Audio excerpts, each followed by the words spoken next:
కొన్ని మాటలు, దేవుడి మాటలండి.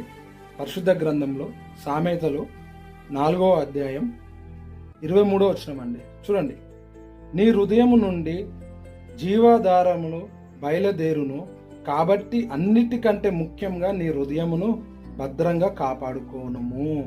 చూడండి ఏమంటున్నాడండి, లోకంలో సిరి సంపదలు ఆస్తిపాస్తులు భద్రంగా కాపాడుకోమంటున్నాడు దేవుడు. ఒకసారి పరీక్షించుకోండి, ఏమంటున్నాడు దేవుడు? నీ హృదయం చాలా జాగ్రత్తగా కాపాడుకోవాలండి. ఒక్కసారి పరీక్షించుకోండి, కళ్ళతో ఏదైతే చేస్తామో నీ హృదయంలో తలుస్తావు. ఆ హృదయంలో తలసినాక దాన్ని చెయ్యాలని ఆశపడతావు. అది చేసిన తర్వాత నరకానికి పోతామండి. ఒక్కసారి పరీక్షించుకోండి, హృదయం చాలా భద్రంగా కాపాడుకోమంటున్నాడండి. ఒక్కసారి పరీక్షించుకోండి. దేవుడు ఈ మాటలు తప్పనిసరి మీ హృదయంలో పెడతా నేను నమ్ముతున్నాను. ఎందుకంటే అన్నిటికంటే హృదయం ప్రాముఖ్యంగా కాపాడుకోమంటున్నాడండి. భద్రపరచుకుందాం మన హృదయాన్ని. దేవుడు తప్ప ఎవ్వరు చదవద్దండి. మన హృదయాన్ని మనల్ని కాపాడుకుందాం. ఒక్కసారి దేవుడి మాటలు మిమ్మల్ని మీరు పరీక్షించుకొని అట్లా సరి చేసుకోమని ఈ చిన్న మాటలు దేవుడు దీవించును గాక. ఆమేన్.